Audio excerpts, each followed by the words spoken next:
Hello everybody, welcome to our English class. I'm teacher Michelle.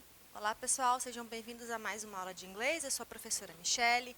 Hoje nós vamos falar de modal verbs, ou seja, a gente vai continuar com aquela discussão de verbos modais. E o nosso foco hoje são dois verbos, o verbo should e o verbo oughta to, que é sempre usado essas duas palavras juntas. Os dois verbos significam a mesma coisa, é dever, ou traduzido para o português, deveria, sempre para indicar sugestão, recomendação, conselho.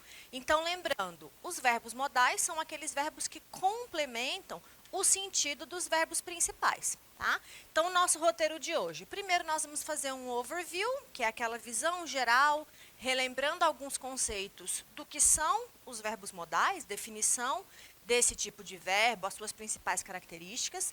Vamos falar das regras para utilizá-los, quando que nós devemos usar esses dois verbos, especificamente falando do should e do oughta to, nós vamos ver os dois juntos, porque os dois representam a mesma ideia. Vamos ver a questão da formação de sentenças, como é que eu organizo as frases afirmativas, interrogativas e negativas, usando esses dois verbos. E, por fim, eu mostro para vocês alguns exercícios de gramática, considerando esse conteúdo. Tá? Para iniciar, uma coisa que eu já antecipo para vocês é que o oughta to, que é essa locução formada por esses dois verbos que indica deveria, está praticamente em desuso. Ele é muito pouco utilizado, tanto na questão da formalidade, né, para expressar uma linguagem um pouco mais formal, quanto na situação do dia a dia. Então, ele é bem menos utilizado. E hoje em dia você vê com muito mais frequência o uso de should. É como se o should tivesse prevalecido e o outro estivesse entrando em desuso. Contudo, é uma expressão ainda reconhecida pela língua inglesa e por isso a gente traz ela para mostrar para vocês. Bom, então vamos lá. Fazendo o nosso overview, que é a visão geral dos verbos modais, vamos revisar alguns conceitos. Então, para iniciarmos, modal verb is an auxiliary verb. O verbo modal é um verbo auxiliar. Tá? Então, essa é a primeira noção que a gente faz, que a gente recapitula com vocês sobre esse tipo de conteúdo. Which offers additional and specific meaning to the main verb. Então, ele oferece uma informação adicional e um sentido específico ao verbo principal, ou seja, aquilo que eu mencionei lá no início. Ele complementa a ideia e o sentido transmitidos pelo verbo principal. O que é o verbo principal da frase? É a ação. O que aquele sujeito faz? O verbo modal, ele vai complementar essa ação. Ele vai dar um pouco mais de informação sobre a condução ou a realização dessa atividade. They are considered auxiliary verb because they help other verbs. Eles são considerados verbos auxiliares porque eles ajudam os verbos principais. Tá? Então, quando eu analiso, por exemplo, esse termo modal, ele é utilizado justamente porque os verbos modais expressam modality. O que é modality? Em português a gente chama de modalidade, que na verdade são situações, são tipos de sentidos ou de expressões que você pode indicar usando esses verbos. Por exemplo, obligation, obrigação, necessity, necessidade, habilidade, possibilidade, permissão, proibição, conselho e etc. Então, nós temos acompanhado nas nossas últimas aulas vários verbos modais. Nós já vimos o verbo can, o verbo may, que indicam os dois o verbo poder em inglês. Nós vimos também, hoje, nós vamos ver o should e o oughta to. Nós vimos também o must e o have to, que é o dever de obrigação, quando você tem que fazer alguma coisa ou de necessidade. E hoje nós vamos focar na sugestão ou na recomendação. Olha só o impacto dos verbos modais em diferentes contextos, tá? Eu tenho a frase I speak English. Essa é a minha ação. Eu falo inglês. Esse sujeito pratica essa ação, falar. Então, isso é uma ação simples. Quando eu coloco o verbo modal na frase, olha a mudança de sentido. I can speak English. Eu posso falar inglês. A ação é a mesma, falar inglês. Só que perceba, se eu coloco o verbo poder, eu estou expressando que eu tenho essa capacidade, eu tenho essa habilidade de falar essa língua. Tá? Olha outro exemplo, com a mesma ação, mas com um verbo modal diferente. I must speak English. Eu devo falar inglês. Aí já é uma necessidade, não é mais uma habilidade. Então, observem que dependendo do verbo modal que eu utilizo, eu complemento ou eu modifico a ideia que esse verbo transmite. I will speak English. Eu falarei inglês. Já é expressando que essa ação ainda vai acontecer. É indicando o futuro. E o último exemplo, que é o que nós vamos ver hoje, I should speak English. Eu deveria falar inglês, que aí já é um conselho, uma recomendação, diferente de eu devo falar inglês, que é como se fosse uma necessidade, tá bom? Então, dependendo do verbo modal que eu utilizo, eu tenho um contexto diferente, tá? Então, essas são as modalidades que nós mencionamos quando nós tratamos de verbos modais.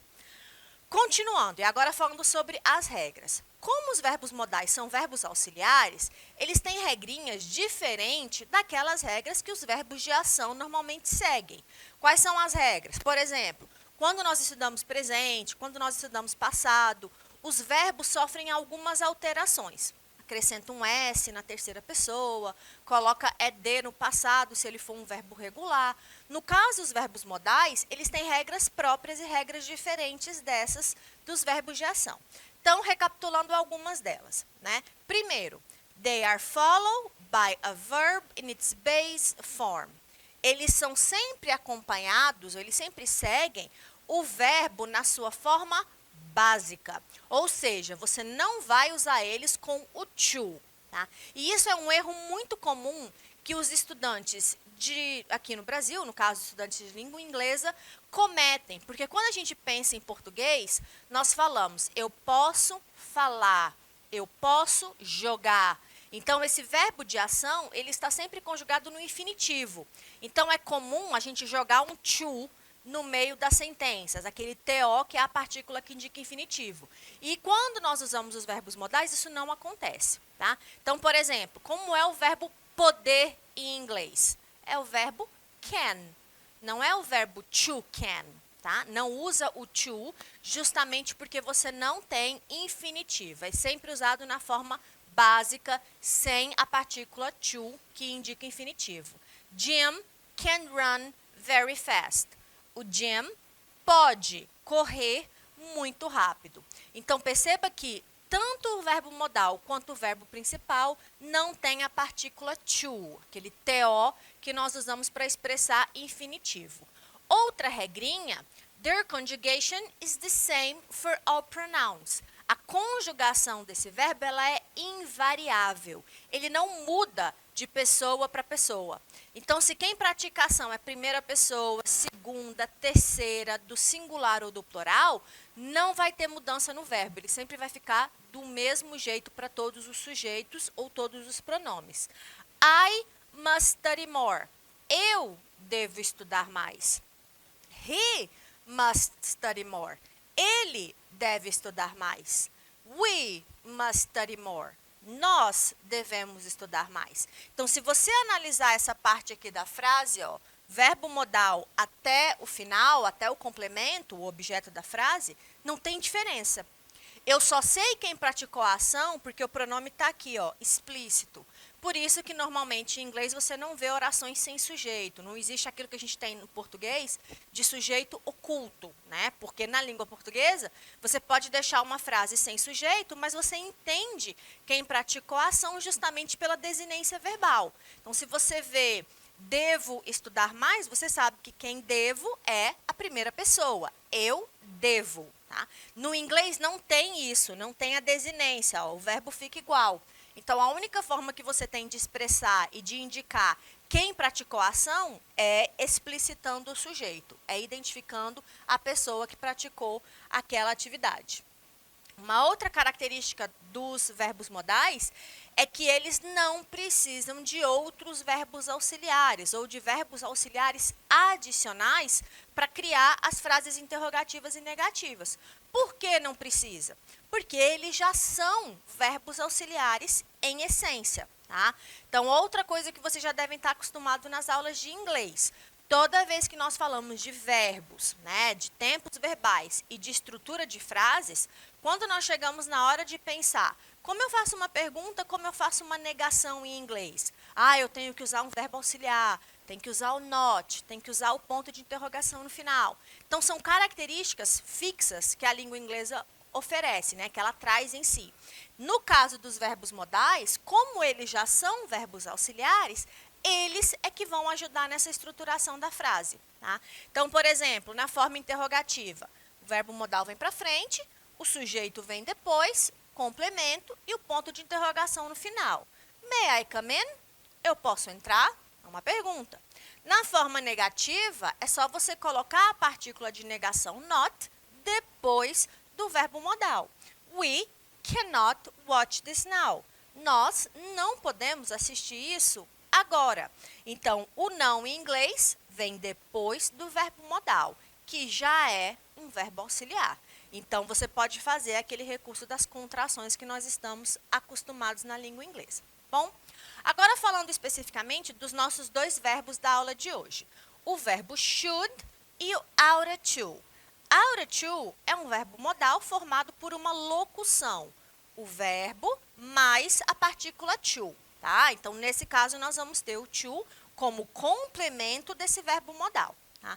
Os dois são verbos modais que expressam as mesmas ideias. Que sentido ele transmite? Advice, que é conselho, suggestion, sugestão ou recomendação, e likely situations, situações prováveis, situações esperadas, né, expectativas, tanto no presente quanto no futuro. Quando você fala de uma situação esperada no futuro, é como se você estivesse indicando uma previsão.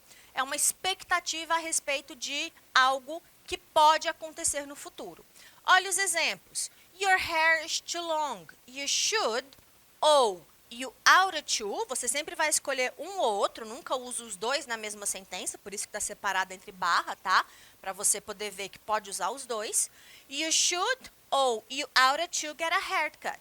Então, eu tenho, seu cabelo está muito longo, você deveria cortá-lo.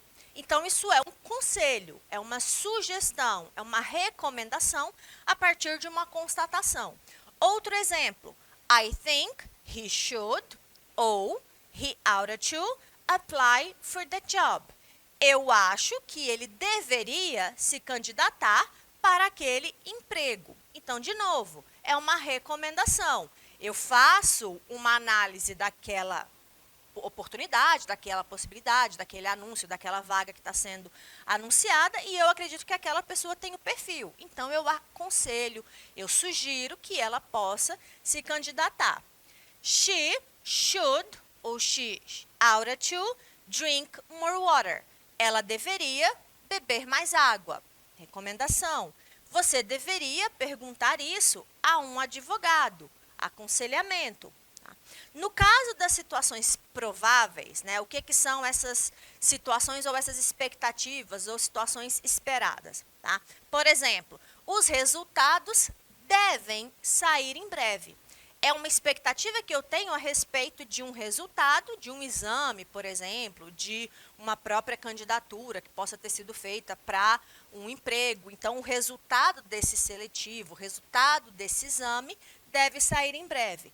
Outro exemplo, Susan deve estar em casa agora. Ligue para ela. É algo que eu imagino, eu estou prevendo que ela pode estar em casa em virtude do horário. Eu conheço mais ou menos a rotina dessa pessoa. Tá? Então, isso é uma situação esperada no presente. Já no caso do futuro, como o próprio nome diz, é você prever algo que ainda vai acontecer. Você tem uma expectativa a respeito de um evento. Elas devem vencer hoje à noite, elas têm o melhor time. Então, isso acontece no nosso dia a dia o tempo inteiro. Vai acontecer uma partida amanhã, uma final de um campeonato em algum momento, e aí você tem uma expectativa, você já tem uma torcida ou mesmo uma análise a partir de um cenário, tá? Outra situação de expectativa no futuro. Ele deve passar no exame. Ele estudou muito. Então, a pessoa se dedicou bastante. Então, obviamente, a sua expectativa ou a sua previsão para aquela pessoa no futuro é que ela seja bem sucedida naquele exame. Tá? Aqui vem a observação que eu mencionei lá no início da nossa aula. Although should and ought to can be used to express the same meanings, note that. Então, apesar das duas palavras, dos dois verbos, should e ought to, expressarem o mesmo sentido, é importante lembrar que o ought to é sempre mais formal, ele soa mais formal para a pessoa, então é uma linguagem um pouco mais elevada, um pouco mais distante da informalidade ou do coloquialismo. E o ought to is less frequently, ele é menos frequente. O uso dele, hoje em dia, é bem menos reconhecido e identificado. Tá? E caminhando para a nossa conclusão, nós vamos falar da formação das sentenças. Como é que eu organizo as sentenças usando esses dois verbos. Pessoal, o princípio é o mesmo de todos os outros verbos que nós estudamos em inglês. Frase afirmativa começa com sujeito, frase interrogativa, o verbo auxiliar vem para frente, é a mesma ideia. Só peço que vocês tenham um pouquinho mais de atenção justamente para o ought to, que é o segundo verbo, esse aqui que a gente está estudando hoje, porque como ele é formado por duas palavrinhas, às vezes a gente confunde um pouco na hora de estruturar a frase. Então, vamos lá.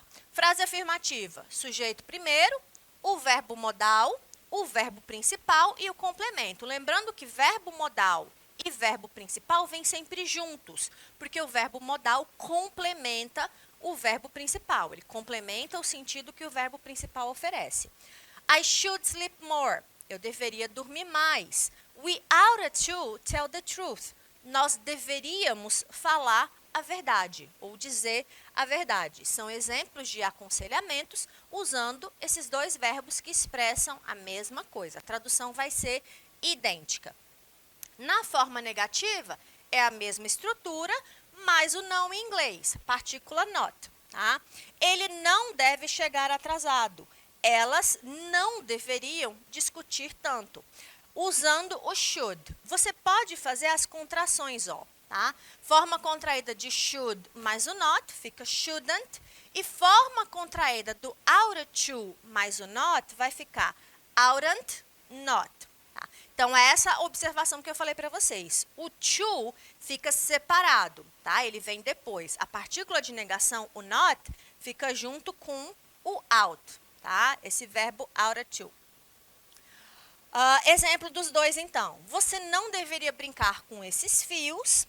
Ele não deveria fazer isso. He oughtn't to do that. Tá? Ele não deveria fazer isso. É uma recomendação no sentido negativo, expressando algo que deve ser evitado.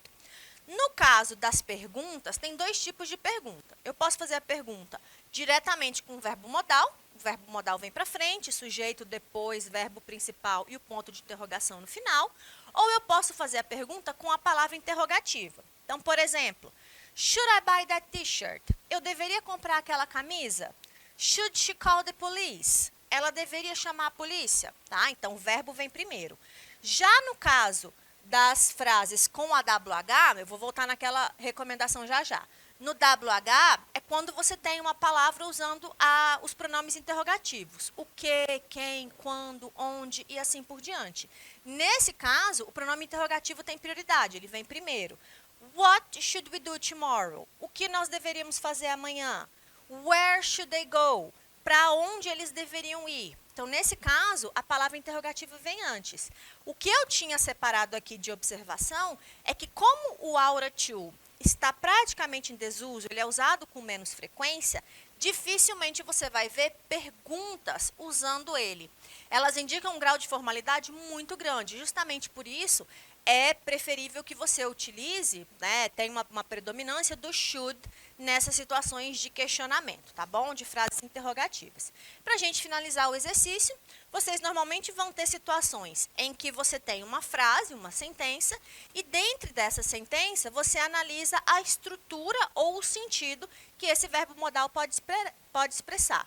Escolha a alternativa que completa a sentença. You, your cell phone during the class. Você, celular durante a aula. Então, obviamente, a recomendação seria forma negativa. Você não deveria usar o celular durante a aula, ok? A não ser que seja virtual. Pessoal, nós encerramos por aqui a nossa aula. Até a próxima e bye, bye.